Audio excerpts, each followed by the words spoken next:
Liberty or Slavery? Verses in honor of Master Shinran Shonen by Gansen John Welch Sensei. We are living in a realm where hope alternates with deep, dark despair, where one moment we think we can cope with all life's worries, woes, struggles, strife and cares. But all too soon circumstances and feelings change as we experience the extremes of the continuum or range. Our lives are lived in a fog of ignorance, confusion, illusion, and deep, dark delusion. In a world where most cannot clearly see or understand reality, and they are slaves to fear, falsehood, and fantasy, screaming hateful abuse at truth seekers and speakers. All too soon, verbal abuse degenerates into intimidation, threats, violence, injury, murder, and assassination. If reason, evidence, justice, honor, honesty and integrity are abandoned, then we are no longer free. We will have created a society with no restraint on hate, and complete devastation and destruction will be our fate. Now we must decide. There is no place to hide, and time has run out. We face imminent defeat and total rout. We must choose between freedom and liberty, or servitude, serfdom and slavery. What is the cause and solution to this evil and insanity?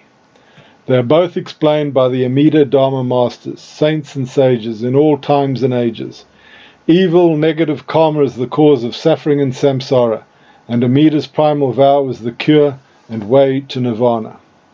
Namo Amida Butsu, Namo Amida Butsu, Namo Amida Butsu. Thank you, Amida Buddha. Homage to Amida Buddha. I take refuge in Amida Buddha. The above verses were inspired by the following passages from the writings of Master Shinran Shonen, Hymns of the Dharma Ages, Utoko's Hymns of Lament and Reflection, Hymns of the Dharma Ages.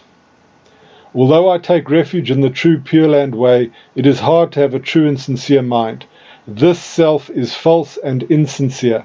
I completely lack a pure mind. Each of us, in outward bearing, makes a show of being wise, good, and dedicated. But so great are our greed, anger, perversity, and deceit that we are filled with all forms of malice and cunning. Extremely difficult is it to put an end to our evil nature. The mind is like a venomous snake or scorpion. Our performance of good acts is also poisoned. Hence, it is called false and empty practice. Although I am without shame and self-reproach, and lack a mind of truth and sincerity, because the name is directed by Amida, its virtues fill the 10 quarters. Lacking even small love and small compassion, I cannot hope to benefit sentient beings, were it not for the ship of Amida's vow. How could I cross the ocean of painful existence? With minds full of malice and cunning, like snakes and scorpions, we cannot accomplish good acts through self-power, and unless we entrust ourselves to Amida's directing of virtue, we will end without knowing shame or self-reproach.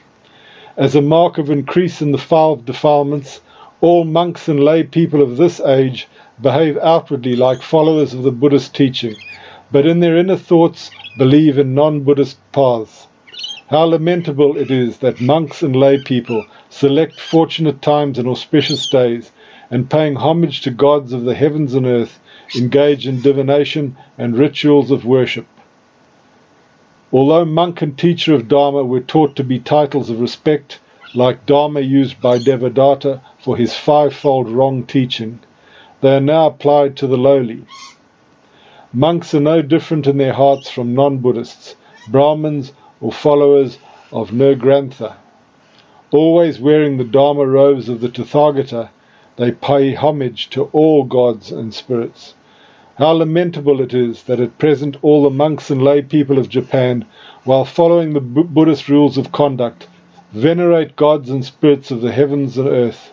A mark of the evil of the 5 defilements is that the titles monk and teacher of Dharma are used for serfs and servants, and have become derogatory terms. Although monks are so in name only and keep no precepts, now in this defiled world of the last Dharma age, they are the equals of Shariputra and Mauglayanayana, and we are urged to pay homage to and revere them. Karmic evil is from the beginning without real form. It is the result of delusional thought and invertedness. My nature is from the beginning pure, but as for this world, there is no person of truth. The sorrow of this evil world of the last Dharma age is that Buddhists of the southern capital and the northern peak call servants palanquin carrier monks and serving Dharma teachers to show deference to the high-ranking priests. A mark of contempt for the Buddhist teaching is that bhikshu and bhikshuni are terms for serfs. The titles teachers of Dharma and monk are now used for servants. The above 16 hymns are my reflections, expressing my grief and lamentation. It is saddening to see the behavior of the monks of the major temples and monastic complexes at present, whether high-ranking monks or teachers of Dharma. Composed by Honen Shinran. Namo Amida Butsu.